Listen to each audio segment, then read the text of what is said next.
زن را برای خانه‌داری طلب میکنی، نمیخواهد و نمیماند، غضبناک میشوم. بعضا شیطان بیراه میکند که طلاق دهم. داملا آیا با مجبور رسیدن زن حلالی خودت جایز است یا نه؟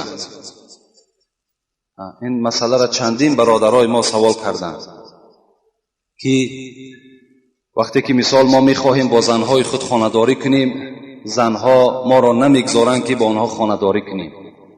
در این حالت ما خیلی غضبناک میشویم. باور کنید نگاه حتی میخواهیم که طلاقشان دهیم، یا در دلمان میگذرانیم که اگر روز شود رفته با واسطه پول است، با واسطه چیزی نباشد زنا میکنیم.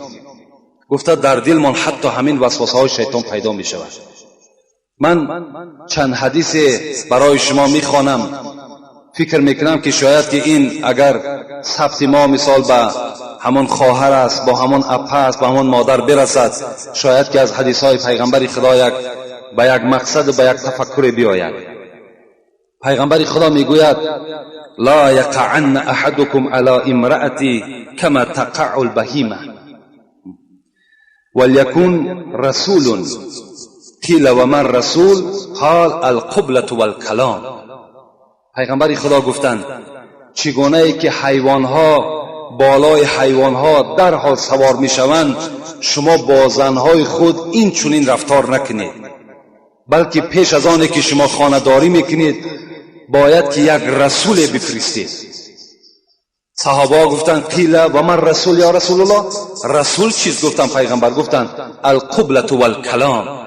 اولا گفتند زن را راضی کنید و دوم پیش از آنی که با زن خانه‌داری میکنید وی را بوسه کنید و بعد خانه‌داری کنید. این حدیث اول پیغمبر خداست. دوم اللهم جنبنی شیطان و جنب الشیطان ما رزقتنا.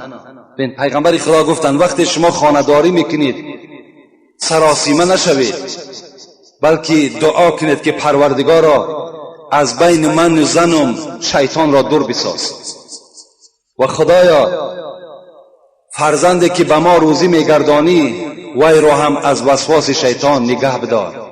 گفته دعا کن و بعدا با زن حلالی خدا چیکار کن؟ خانه‌داری کن. دیگر حدیث اذا دعا الرجل زوجته لحاجته فلتأته وان كانت على التنور.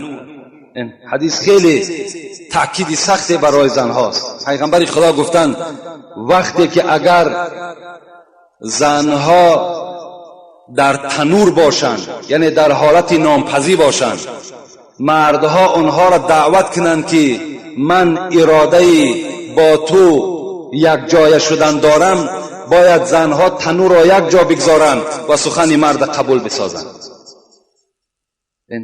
تا چه اندازه پیغمبر ما و شما حق شوهرها را بلند کردند. حق شوهر نه، حق زنم بلند کردند، لیکن خبر دادند که یعنی شما به آنها خبر مثبت دهید. اگرچند از نزد تنور شما جدا شده هم نمیتونید، بلکه به اون مرد یک چهره خندان خود نمایان کنید و با او وعده بدید که البته من تو را راضی میگردانم. تا این اندازه پیغمبر خدا خبر دادند تا که در دل مردا همین نفرت های طلاق دادن و زنا پیدا نشود.